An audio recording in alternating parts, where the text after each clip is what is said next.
5 dice: asimismo, tomó también la copa después de haber cenado, diciendo: esta copa es el nuevo pacto en mi sangre.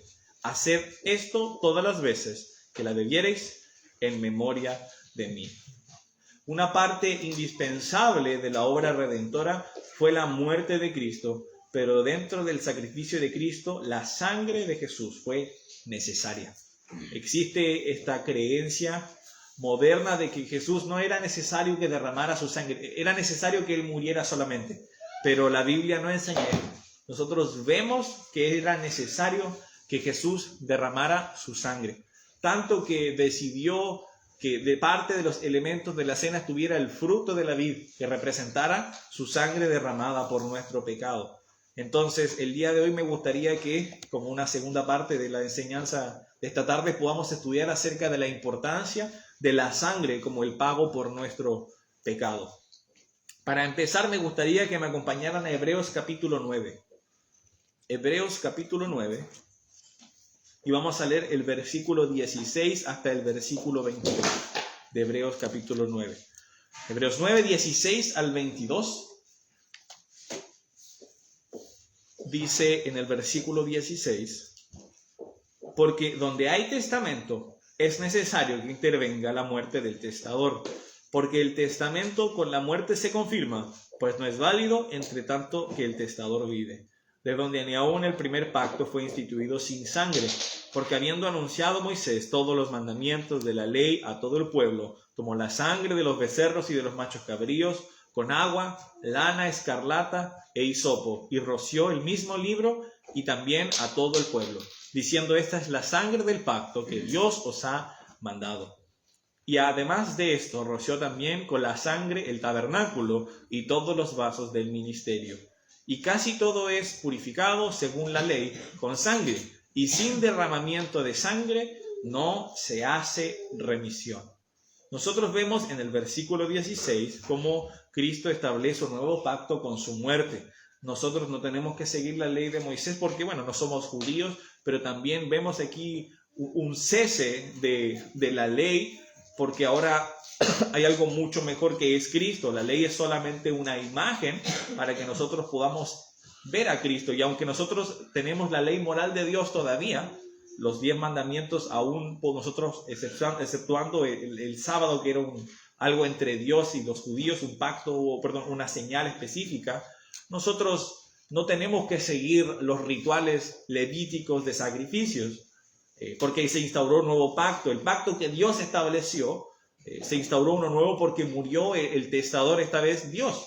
Es decir, Cristo mismo murió en esa cruz y tenemos ahora este nuevo pacto donde el sacrificio perfecto es Cristo. No es necesario estar sacrificando constantemente animales. Sin embargo, nos habla algo interesante este versículo. En el versículo 22 en particular nos dice que sin derramamiento de sangre no se hace remisión. Hace poco tuve que, lo quería usar como ilustración, tuve que pagar un parte. Y ¿sabes qué? El parte se paga en pesos chilenos. Esa es la divisa como paga de esa sanción. Y nosotros vemos que la Biblia enseña que la paga del pecado es muerte, pero entra más en detalle este versículo. Nos damos cuenta que para la remisión del pecado es necesaria el derramamiento de sangre. Así como las multas se pagan en pesos, la divisa, si me permiten usar esa ilustración, para el pago de la remisión del pecado es sangre. Y esto lo podemos ver a través de toda la Escritura. Si nosotros vamos a Génesis, por favor, capítulo 3, podemos ver el comienzo de esto en Génesis 3. Génesis capítulo 3, el versículo 7. Nosotros como contexto vemos la caída de Adán y Eva. Dios les había dado todos los árboles del huerto excepto un árbol, y el día que comieran de ese árbol Dios dijo que ellos iban a morir. Y ellos desobedecen a Dios, Adán y Eva le desobedecen. Y en el versículo 7 nos dice: entonces fueron abiertos los ojos de ambos, conocieron que estaban desnudos, entonces cosieron hojas de higuera y se hicieron delantales. ¿Por qué leo este versículo? Es importante que notemos de que ellos, cuando entienden que están desnudos, se hacen ropa y se cubren. Entonces su desnudez ya está cubierta. Después se encuentran con Dios y Dios da los castigos respectivos por culpa del pecado. El hombre tiene que trabajar. Nosotros también vemos el cardo de la tierra, los dolores en el momento de dar a luz de las mujeres. Y si nosotros vamos al versículo 21, nosotros podemos ver lo siguiente. Dice, y Jehová Dios hizo al hombre y a su mujer túnicas de pieles y los vistió. Ahora, ¿por qué habíamos leído el anterior? Nos damos cuenta de que su desnudez ya estaba resuelta. Ellos tenían delantales con hojas de higuera. Sin embargo, nosotros vemos aquí que animales murieron y se hicieron túnicas. Ahora, de nuevo, no era necesario cubrir la desnudez porque ya estaba cubierta, pero nosotros vemos que se establece un patrón donde hubo derramamiento de sangre. Animales murieron por culpa del pecado de Adán y de Eva. Después nosotros tenemos que pasar a la siguiente página para notar algo. En el versículo 1 del capítulo 4 de Génesis dice, conoció Adán a su mujer Eva, la cual concibió y dio a luz a Caín, y dijo, por voluntad de Jehová he adquirido varón. Después dio a luz a su hermano Abel, y Abel fue pastor de ovejas, y Caín fue labrador de la tierra. Y aconteció que andando el tiempo que Caín trajo del fruto de la tierra una ofrenda a Jehová, y Abel también de los primogénitos de sus ovejas, de lo más gordo de ellas, y miró Jehová con agrado a Abel y a su ofrenda. Pero no miró con agrado a Caín y a la ofrenda suya, y se ensañó Caín en gran manera y decayó su semblante. Ahora, nos damos cuenta de que la ofrenda que entrega Abel es de animales, mientras que la ofrenda que entrega Caín es del fruto de la tierra. Y nos damos cuenta de que inmediatamente a Dios le agrada la ofrenda de Abel, porque Abel está siguiendo el patrón que Dios había establecido, el derramamiento de sangre. Después nosotros vemos que esto se legisla, y para Israel hay todas unas leyes que podemos ver en Levítico. Les pido que me acompañen a Levítico capítulo 17. Levítico 17 y el versículo 11. Levítico capítulo 17 y el versículo 11.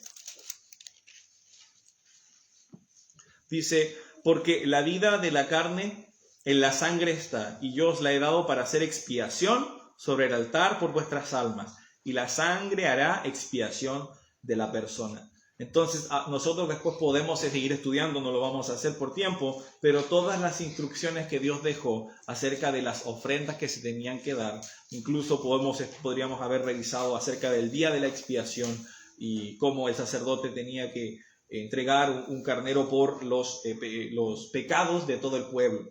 Entonces vemos esto y vemos este patrón de que sangre es derramada por causa de los pecados. Pero hay una verdad que nosotros podemos ver, y es que constantemente tenían que estar haciendo sacrificios. De hecho, me gustaba mucho una frase que escuché a un predicador que decía, si te pones a pensarlo, los sacerdotes de la época eran carniceros. Estaban constantemente sacrificando animales. No era que entregaban un animal y está listo, sino que estaban constantemente haciéndolo, por lo que nos damos cuenta de que la sangre de los corderos y de los carneros y de los animales que entregaban no era suficiente. Y nosotros vemos esto en Hebreos 10, el versículo 4, si lo puedes buscar conmigo también. Hebreos capítulo 10, el versículo 4 y el versículo 5 dicen lo siguiente. Porque la sangre de los toros y de los machos cabríos no puede quitar los pecados. Por lo cual, entrando en el mundo, dice, sacrificio y ofrenda no quisiste, mas me preparaste cuerpo. Entonces, esto que Dios había preparado, que Dios había dado, a los judíos, era una preparación para lo que venía, que era Cristo. A diferencia de los machos cabríos y de los animales, el sacrificio de Jesús fue hecho una sola vez, y con eso fue suficiente. Su sangre derramada fue suficiente para el perdón de nuestros pecados. La Biblia enseña que Él fue la propiciación por nuestros pecados. Es decir, que para Dios ese sacrificio fue acepto y su ira fue apaciguada. Su sangre fue el precio necesario. De hecho, nosotros vemos en varios versículos cómo la justificación o la limpieza de nuestros pecados es atribuido no solo al sacrificio de Cristo, sino específicamente a su sangre. Por ejemplo, en Romanos capítulo 5, si me puedes acompañar, Romanos capítulo 5, el versículo 8 y el versículo 9. Quizás el versículo 8 te lo sabes de memoria, pero es muy bueno también leer el 9. Dice, mas Dios muestra su amor para con nosotros, en que siendo aún pecadores, Cristo murió por nosotros. Pues mucho más, estando ya justificados en su sangre, por Él seremos salvos de la ira. Entonces, este proceso de la justificación, donde nosotros injustos somos declarados justos, es gracias a la sangre que Jesús derramó en la cruz. Y después lo podemos volver a leer en Apocalipsis capítulo 1. Si me acompañas brevemente, este versículo quizás no es el que siempre se me ocurre, pero estaba haciendo unos discipulados, lo recordé y dije, es un muy buen versículo. Apocalipsis 1, el versículo 4 y el versículo 5. Dice, Juan, a las 7 iglesias que están en Asia, gracia y paz a vosotros, del que es y que era y que ha de venir, y de los 7 espíritus que están delante de su trono, y de Jesucristo, el testigo fiel, el primogénito de los muertos, y el soberano de los reyes de la tierra, al que nos amó y nos lavó de nuestros pecados con su sangre. Está muy claro, la sangre de Jesús necesitaba ser derramada, porque a diferencia de los machos cabríos que derramaban su sangre constantemente, que tenían que seguir matando animales, la sangre de Jesús fue suficiente, el precio necesario para nuestros pecados. Y es por eso de que Él nos dejó que hiciéramos esto en memoria de Él. Como decía el pastor, así como el pan no es literalmente el cuerpo de Jesús, el jugo de uva tampoco es necesariamente, no es literalmente la sangre de Cristo, pero eso simboliza. Y es muy bueno que cuando nosotros en la cena del Señor recibamos el vaso con jugo de uva, estemos recordando que su sangre fue derramada por nosotros. Su sangre fue el precio para la limpieza de nuestros pecados. Les voy a pedir que me acompañen orando y con eso